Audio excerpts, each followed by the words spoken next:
previously unrepresented. I take it like water flow, like it's gonna hit some corners, some bumps. You know how like rivers flow and there's like a certain point it's faster than others. And I think Kenya has those moments where it's like, why did I move back here? And like for me now, the space in between those moments is widening, but it's taken a while to get to the place where you're like, oh, I got this. Like I speak the language, I speak the hustle, and there's still parts of it that I'm still not conversant in, like the Kenyanness, because Kenya has a Kenyan thing about the way things happen that like you really need to be a Kenyan and immerse yourself, which takes time. It takes time, yeah. So I've released that part of myself. When it comes, I'm aware that's what I'm having at this moment, and I let it go. Because I've also watched a lot of my friends come and go back just because they couldn't deal with, and it has never gotten to that point for me. It's always been like, yeah, it's really messed up, but I'm here to stay. Hi, I'm Jamie Mack. Welcome to the Represented Podcast. My name is Mick Narciso, and you are listening to the Represented Podcast. What's up? My name is Robert Mudhama, aka Lucid. Hi everyone, my name is Noni Rupia, and you're listening to Represented Podcast. A journey through the lives of everyday people such as yourself.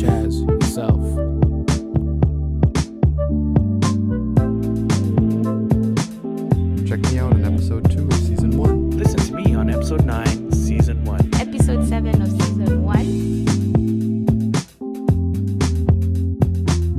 I think I couldn't be more happier and more like myself now. I feel.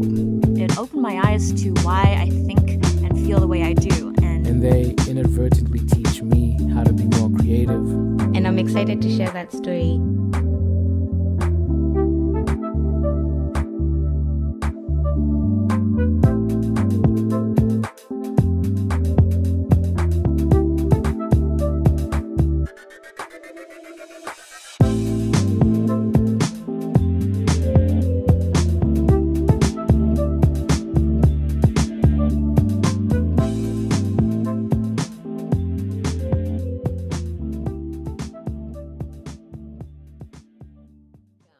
Like for you having grown up in a Kenya that was so different to the Kenya that you found. So first of all, is Kenya a better place from what you left in 96? Would you consider it a better place or? I really hate those good, better, best kind of things, right? Okay. Because like in some ways it's different? better, Yeah. in some ways it's not. I think it's better 100% on the terms of, in the basis of like choice. Like choice to just pursue what it is that you want to pursue. I think there was a time in Kenya where like young people were so suppressed, or I don't want to say oppressed, suppressed in terms of like expression. It's no longer that. So I grew up in a Kenya where like guys used to say like our president's name in whispers and fear, and then now we kind of call out Uhuru on Twitter. So that is maybe not necessarily great, but the fact that we have that freedom of expression for me is really exciting as an artist also, because in those days, like, you had to kind of be connected to really go. Other than, like, the Jimmy Gathus, there wasn't many people doing much, especially on the visual side. One of my classmates at the time, before I left Kenya at the Creative Arts Center, is now, like, a big-time artist here in Kenya and globally, which is exciting. But, there are people who stuck it out here, and it's worked out for them. But for the most part, it was a very suppressed environment to be a creative person, and also the perceptions of people, because parents had not seen success in artistry. So like, no, you're not going to go and be an artist, you're going to go and do science or mathematics. Thankfully, I did not come from that kind of a background. Our parents were very supportive of, what I wanted to do. So yeah. What's not better? Just the whole environment, like just how filthy, how cheap everything is in terms of values, and like we really have become cheap people. I don't know how else to say it, but I think it's that whole aspect of corruption. It has brought another cheapness to Kenyans that I think is like relationships, right? Like everything is up for grabs. There's a price to everything. Yeah. So like, the cheapness of things, the cheapness of an environment, the cheapness of like what it takes to get a shilling here and there, the cheapness of like even God, like how we misuse church and religion, you know, like everything is cheap. But I also think that's a global issue right now. Yeah. So there's something I feel like spiritually, globally is happening in terms of just the cheapening of life. Yeah. In terms of career and stuff, have you always, I guess you've always had kind of the freedom to explore your artistic side in terms of what you, like it's always been a part of what you're doing to earn money and also your life interests and stuff. Do you have other interests outside of that have kind of kept you going generally? Career-wise, not really. Because I think I've always kind of started, other than the survival jobs you do in America, I've kind of always been very clear What about was your that. first job in America? Wow. My first job in America was, I used to work in the school library, part-time, which was like 20 hours a week. And at the same time, I used to work in a factory, a printing factory. So we used to print like Essence magazine and Ebony magazine. The only good part is like I used to read this stuff before of time. and that was before internet, so magazines were still hot. So we used to do like Sports Illustrated, like all these magazines used to be printed at the press where I worked. So that was my first job. That's interesting. And so right now, in terms of Moko Maya, like, do you have what's your vision for it? And also, is there anything? Okay, I'm asking because I know there's something coming up, but would you like to tell us what's coming up?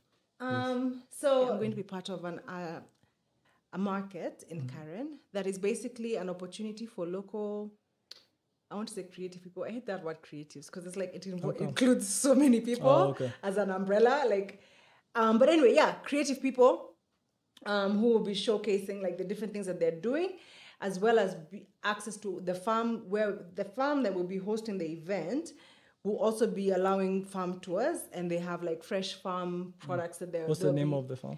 It's Adventures Farm Karen. Yeah, so that's exciting for me because it's like the first event I've ever done where we're going to get to show what we are making and hopefully sell some of our pieces. Yeah. So like in terms of being a firstborn, I'm switching gears. In terms of being, I'm just curious, like in terms of being a firstborn kid, this is interesting because I'm the lastborn and you're the firstborn, so we're the extremes. You know our parents are way, I'll never know them. True. You know what I mean? It's a blessing and a curse both ways, your way and my way. At least how I look at it. I look at it as the parents who raised me are not the ones who raised you, because they're also evolving as people. And so like, but also I had the gift of like very young parents. Yeah. So like at the time, they were able to do things that today they're not necessarily going to do. And they were just different people, right? I have the gift of being able to watch them evolve as people and also to see what family is. Like, like a lot of times people see the finished thing. And then for me, I have the gift of like, if you want one of these things, like you have to work, you know? And it's just seeing what a gift. Okay, I'm a bit obsessed with like the whole family idea because I think we have a cool family.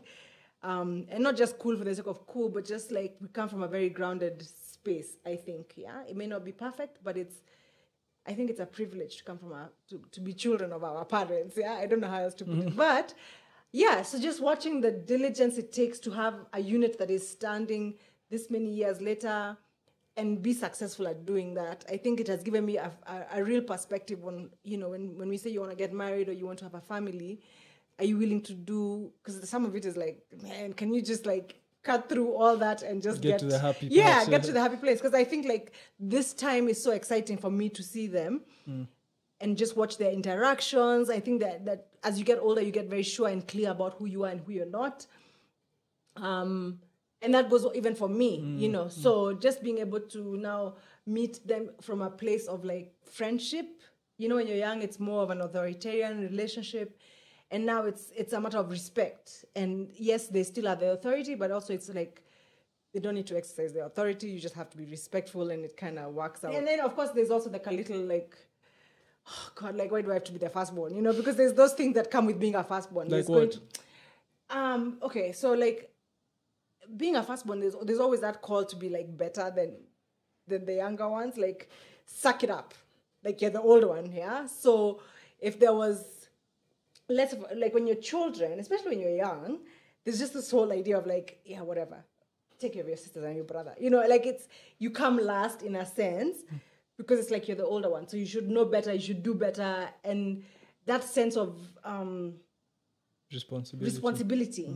Yeah, but it also, you have to catch yourself, I think, as a firstborn, because you become an adult pleaser so early, because it's like, okay, if I just do these things and be like the older child, and then you don't even realize as you get older how much of a adult pleaser you are, or at least I didn't realize until I was like, whoa. What does adult pleasing involve? It means doing in spite of how you feel. Yeah. So obedience that is not necessarily like, you know how like you can be obedient, but it sits right within your soul. Like your inside is telling you like, no, I just want to do this. But then it's like you find yourself always doing the dutiful thing and not necessarily always going for you first. Because you've kind of like always got that thing in your head. I don't like that. Yeah. I remember like I recently, like, let me tell you a stupid story. Recently on Twitter, someone started a thread for firstborns. So the idea was like, oh my God, like the struggle of firstborns is real. And then it was the first time I have read something that had the language for what has happened. So this person was like, the conversation got so big that firstborns all over the world were like, let's just get a WhatsApp group and like share and support one another. So yeah, someone created like a WhatsApp group. The group got so big that it ended up being like 4 or 5, and I joined one. But within like a few hours, I was like, okay, firstborns, I can't. Because then I also realized we don't have the same issues. I think we have some things that connect us, but yeah, that got tiring very quickly. But the thread was so exciting. As a person, do you do you feel like you've reached a place in your life where you're comfortable with who you are? For the most part, yeah. I think self-acceptance and self-awareness is a journey, yeah? So you can accept yourself, but then there's this like a thing, you know, like you're still working on it. So it's never finished, yeah? And I think that's kind of like finished when you're in the grave. I think it would be arrogant to say that you have fully, done, you know, like you're done, you know? But yes, for sure, like the thought of going back to my 30s, 20s, makes me cringe. Like I don't want to go through that kind of confusion anymore. And so I'm grateful for the clarity with which this part of my life has come with. What are some of the things that made you more clear about who you are? Again, it's a journey. I don't think it was like one thing Yeah, happening. no, what are some of those things? Some of those things were, for instance, I'll give you an example. I have a really close friend of mine who lived in Toronto when I lived in Atlanta, and we were in high school together, and then we went abroad together at the same time, and we've stayed friends along the way. And I've watched her go through some really heavy life stuff and just come out on top. And you know, like I think some of those changes in me have happened from watching like, whoa, what is that thing that you did to like be able to be whole after all this? Because when you watch people go through things and emerge whole, I mean, at least for me, it made me very curious. So with her, what she introduced me to was a book. And it was a very simple book written by this Jesuit priest. I think it was called Awareness or Awake. Awareness. It's a short book. I have it. Anyway. So I asked her, I mean, we used to talk as friends do. And then she shared like, you know, because you could tell I was kind of curious. And she's like, yeah, I'll give you this book when you're ready to read. So actually when I was coming for your graduation, I remember like, I was like, okay, I'm going to be on a long flight to Vancouver. So I have this book and I'm going to read it. And then like the second page, I was like, you don't even know me. Like, why are you talking to me like this? And like, it was one of those like, oh crap. You saw yourself. I saw myself and it was just like, ew. So I put it away. I remember like we hadn't even reached London. By the time I was just like, nah, I can't. No. Like, because the guy is like, first of all, no one has ever done anything to you. I was like, what? Do you know what so-and-so did? Like in my head, I'm having this dialogue. And I'm just like, you don't get it.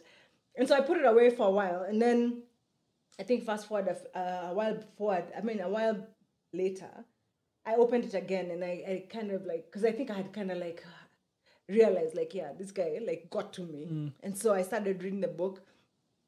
And then that book kind of led me to so many questions about myself. And in the process, I found myself really being in my own face. Like, what the hell, you know? And realizing that there were things that I wanted to let go of and things that I wanted to hold on to. And then also just kind of being aware of the rumblings that happen in your own head.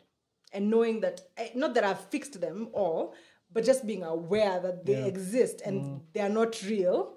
And some of them are real, but like being able to sift through the muddy water. And then in the process, therapy has been another gift. I think everybody should be wealthy enough to go to therapy. I feel like so like my dream life, I have money and I can pay my therapist on a weekly basis and be like, I just want to talk. Because I really feel like therapy does what organizing a room does. Organizing your mind and being clear about what's it sounds crazy when you say what's real and what's not, but really what is, you know? And so for me, therapy was now another part of that journey after opening that awareness book. And then now, like, finally coming to a place where the word of God is, like, real in my life. Like, I grew up going to church, hearing the Bible, like, okay, awesome, John 3:16, thanks. Yeah. But then really internalizing and getting to a place where it's like, whoa, every question you have is answered in this book. And now going on that journey, which is not even halfway in, for me is really exciting because it's also allowing me to unravel a lot of things. Because, you know, you think you go, I thought life was very individual, and then you realize there's nothing special about you because everything that you have felt, you have dealt with, it's in that book, right? Yeah. And that book is going to give you what you need and the tools you need to be able to navigate life. And then also now in that process of like finding God and having a personal relationship, meeting people who have challenged me, you know, because I think, okay, hopefully you don't become a Christian and not able to be humble. But I think that journey into Christianity has really humbled me in terms of just being like, whoa, I need forgiveness, like a lot of forgiveness, and just handling relationships in a different way. Because I think when you realize, or when you wake up, you realize how much of yourself requires grace from other people, from God, and so so like it's a continuous journey. For me, when I started having similar realizations, the song Amazing Grace started to make sense. Right. Like you've had it your whole life and you're like, okay, it's cool. But then you realize like, oh, I'm the wretch. Like I'm actually a wretch. The wretch. Right. Yeah. And then also like not letting people like push you around in the sense that like Jesus died for, like nails through the skin. Like I stubbed my toe and I'm pissed. You know what I mean? And so like I'm trying not to be better at not allowing things to have the weight that they should not have in my life because you didn't die on the cross for me, so So what's that journey been like for you in terms of spirituality, religion? So like you said, which I think is common for most of us who are African, it's like you grow up going to church every Sunday or whatever. And at what point did you realize like, oh wait, I'm not sure I even know what I'm doing here in the first place? So I think like I've always been like just an obligated church goer, you know, and I think we even used to go to church together. And so as I'm going through this journey with like the awareness, therapy, blah, blah, blah,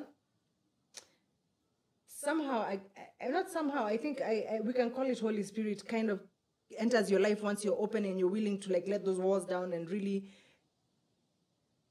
just bow down, like, you know, there's something bigger than yourself. Surrender. Right? Just surrender. Right. Surrender. And so then realizing that you don't know anything, like, okay, I'm a Christian, I am saved, and then what? And so I remember for me, it began with like taking a class, and then I took the class 2-3 weeks, and I was just like, no, it's not feeling very good. Like, I don't know much about God, but I'm not feeling it just wasn't speaking to me. So then from then on, like the journey of like trying to find a church and like, because I felt that one thing that came out of the class that I felt wasn't for me, I did get to learn that unless I plugged into a community, it wasn't going to be sustainable. And of course, initially for me, the first panic was like, who are my friends going to be? Like, what's going to happen? You know? And then so just kind of hopping around church to church, and then finally finding a church where I'm at home, joining like, you know, those subgroups within the church and having people you connect with them being like, wow, you guys are actually pretty cool. And you're Christian. Awesome.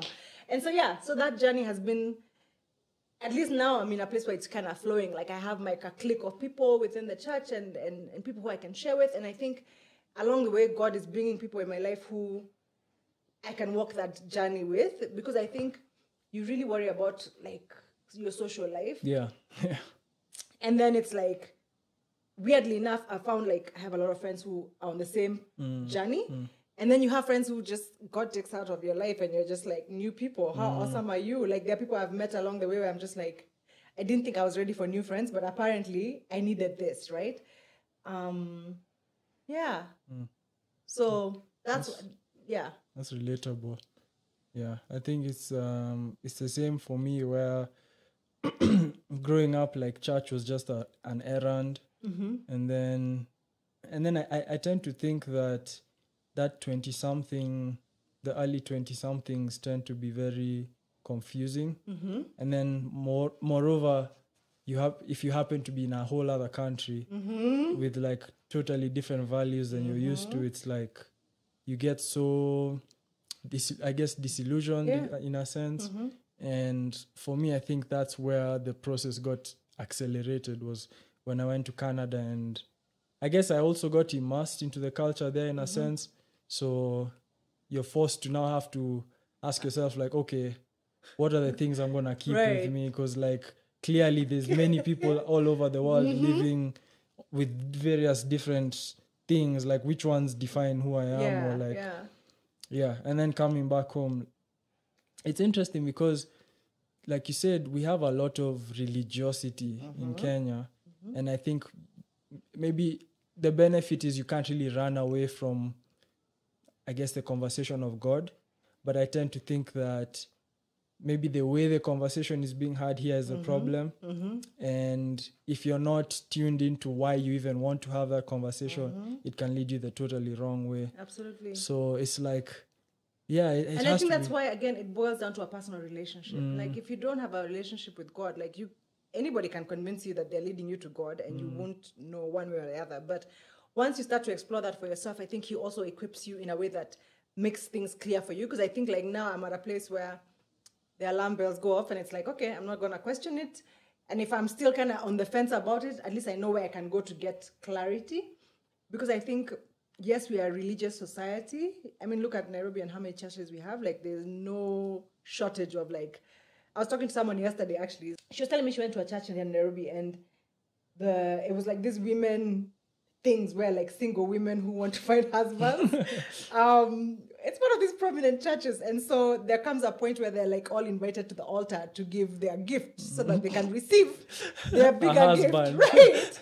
And so she was telling me how every chick in there had like 20K in a bundle, and she didn't have money. Like this lady was like, oh, you poor Christian. So she gave her 2K from her bundle, like, here, good luck, you know, kind of thing. And that moment for her was like, whoa, wait a minute. Like, see, you can just go give God for me. Like, if it was like a genuine thing, I think.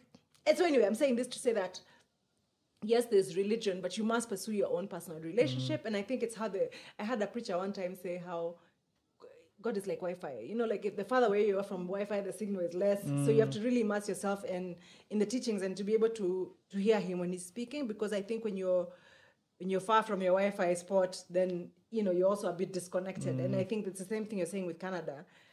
I truly believe like the physical distance also equates to like just being able to separate from your values and it takes a special effort for you to stay connected and immersed in, you know, because you're also in a place where you're trying to discover yourself in this new environment.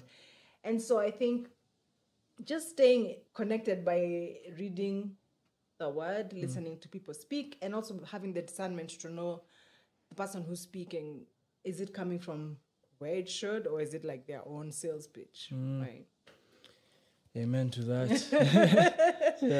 No, it's weird. I mean, because I think we all grow up like, I would never be those saved old people who, you know, and then it's just like, you resist, and then you get to a point where it's like, yeah, Jesus is the only way, you know. And then all of a sudden it's like, you know, you go from being a bit hesitant to being like, by the way, if you're not doing Jesus, you can't roll, you know. I mean, and just being more bold about it, I guess. So. Yeah, that's cool. Thank you for making time for us to have a conversation today. I hope everyone out there remembers to check out Moko Maya. and all the cool things you're doing. Congratulations on so far what you've done. Thank you. It's looking really good. And Thank you. our studios are next to each other, so like I get to see some of your work as it's going on and stuff, and I wish you all the best with everything that you have planned and going forward. And check out her Instagram. Yeah, thank you for listening to this episode of the Represented Podcast. We had Nyandia Kamawe, founder of Moko Maya, and my sister. And yeah, I hope anything that's been mentioned here, I don't know, connects to your Wi-Fi. All right. Thank you. If you'd like to get in touch with the Represented Podcast, feel free to hit up at Represented Podcast on Instagram or email us at representedpodcast@gmail.com. This show is hosted and created by myself, Kanyeki Kamawe. Editing by Lucid and myself. Video directed by James Kamawe. Video editing by myself, Kanyeki Kamawe. Intro music by Lucid and Mari Narciso.